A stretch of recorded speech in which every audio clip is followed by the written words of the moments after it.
खान साहब का बहुत ज्यादा फोकस इस पे था कि अगर हम इस लाइन पे चलेंगे तो यही एक वैध रास्ता है कि हम तरक्की कर सकेंगे। खुदा तो खुदा के वास्ते मैंने आपको बहुत सुना है, मुझे सुनेगी। खुदा के वास्ते मैंने बहुत सुना है। आप मैं आता हूं शिमाला आपके पास। अच्छा, हर चीज में इसलिए वो यूनिवर्सिटी आपको नहीं ना पता क्या बन रही थी, अल कादर यूनिवर्सिटी, और उसमें पढ़ाया क्या जाना था।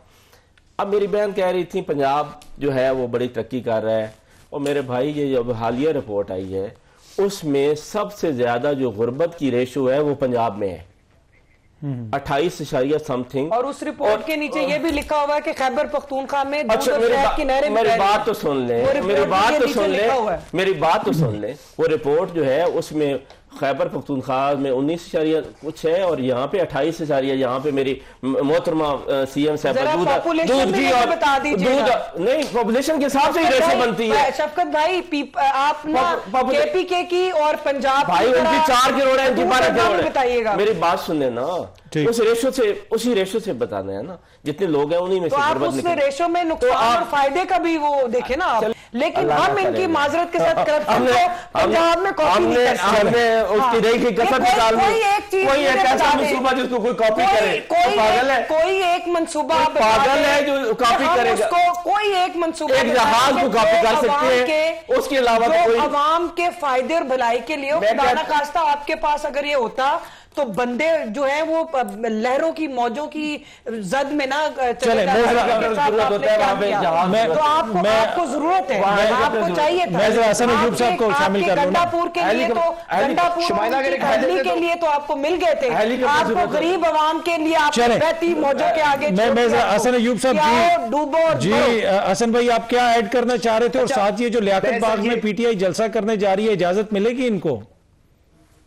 अच्छा, पहले मैं जरा जो बात मैं करना चाह रहा हूं वो कर लूं, फिर आपके सवाल का जवाब देता हूं। पहली बात तो ये है कि शफकत अमान साहब बहुत ही सादा है या पाकिस्तान की अवाम को बेवकूफ समझते हैं। देखिए, बात ये है कि लायबिलिटी अकाउंट था सुप्रीम कोर्ट में, जो जुर्माना हुआ था मलिक रियाज को, और मलिक डेवलपमेंट अथॉरिटी का पैसा था जो जमा करना था उन्होंने, उसमें लैंड करवाए अपने एनसीए के पैसे जो कि फ्रीज हुए हैं। असर काजमी साहब, आप खुद बरतानिया में रहे हैं, जो एनसीए ने पैसे फ्रीज किए थे वो कहां लैंड होने थे? वो सुप्रीम कोर्ट स्टेट बैंक के अकाउंट नंबर 1 में होने थे, जब वो उसमें बिल्कुल हसन साहब वो सुप्रीम कोर्ट ऑफ पाकिस्तान में आए थे। लेकिन मेरा जो इसमें एक ज़ैली क्वेश्चन है कि इसमें अगर मलिक रियाज के ऊपर इमरान खान ने कोई दबाव डाला था, जबरदस्ती उससे पैसे लिए थे, तो मलिक रियाज अब गवाही क्यों नहीं दे रहा उसके खिलाफ? फिर तो केस क्लोज एंड शट हो जाए। असल में तो इधर फैक्ट्री मलिक रियाज है ना, वो क्यों नहीं सामने आ रहे? वो तो कह रहे मैंने कोई बात तो ये वो तो कह रहे मैंने कोई रिश्वत नहीं दी, ये सब झूठा केस है। मलिक रियाज साहब इस मुकदमे में मफरूर है, ही इज एब्सकॉन्डर, उनका केस हो गया अलग, और वो है इसमें इमरान खान साहब को गवाही के बगैर सजा होनी थी, क्योंकि वजह ये है कि तो आप ये गवाह बतौर गवाह बुलाना चाह रहे थे, जो पैसा इसी केस में बतौर गवाह बुलाना चाह रहे थे, जो पैसा सुप्रीम कोर्ट में लैंड किया है जी हसन भाई कंप्लीट करें आप। बाद में नहीं गई है, जो पैसा सुप्रीम कोर्ट में लैंड किया है उसकी मंजूरी यानी फेडरल कैबिनेट से बाद में ली गई है। ये डे लाइट रॉबरी है, इख्तियारात का नाजायज इस्तेमाल है, और जो उन्होंने किया है अगर इसके बाद वो रॉबरी का पैसा किधर है और किसके साथ रॉबरी हुई है, मुझे यह तो बताएं कौन इसमें इफेक्टिव है और कौन बेनिफिशियरी है। अता साहब, मैं सिर्फ इतना पूछता हूँ, रॉबरी किसके साथ हुई है, इस सारे केस में इफेक्टिव कौन है, इसमें बेनिफिशियरी कौन है? बंदे तो सामने लाए, इसमें इमरान खान बेनिफिशियरी है, जो भी बेनिफिशियरी है, जो कोई इफेक्टिव है उसको सामने लेके आए। गवर्नमेंट ऑफ पाकिस्तान तो इफेक्टिव नहीं है। बस इतनी सारी बात मुझे बता। ठीक है। अच्छा हसन अयूब साहब, ये जो सारा केस सुप्रीम कोर्ट में गया था, ये बैरिया टाउन सिंध के या कराची के हवाले से था, और जमीनें वो उधर कराची डेवलपमेंट अथॉरिटी ने गालबन इशू वगैरह की थी, कुछ इसी तरह का इशू था। ये बैरिया टाउन कराची के हवाले से केस था ना ये मलीर डेवलपमेंट अथॉरिटी के पैसे हैं, वाजिब अदा रकम थी, वो लाइबिलिटी अकाउंट खुला हुआ था, उस लाइबिलिटी अकाउंट में उसी जो है बिजनेसमैन ने इनको अलगादर बना दी। और मलीर डेवलपमेंट अथॉरिटी किसके अंडर आती थी? सिंध हुकूमत के अंदर आती थी, हुकूमत तो वहां पीपल्स पार्टी की थी, तो क्या उसमें से किसी को नहीं पकड़ा गया? सर सुने तो सही ना। फिर इमरान खान साहब के घर के साथ बनी गाला के अंदर सैकड़ों कनाल अराजी जो फरज शहजादी है उसके नाम मुंतकिल कर रहा है बैरिया टाउन, क्योंकि फरज शहजादी का ताल्लुक तो था ना वहां से, लाहौर से, लेकिन उसने इमरान खान साहब के घर के पास ही लेनी थी वो 200 कनाल जगह, ठीक है, क्योंकि वो फ्रंट पर्सन तो थी नहीं।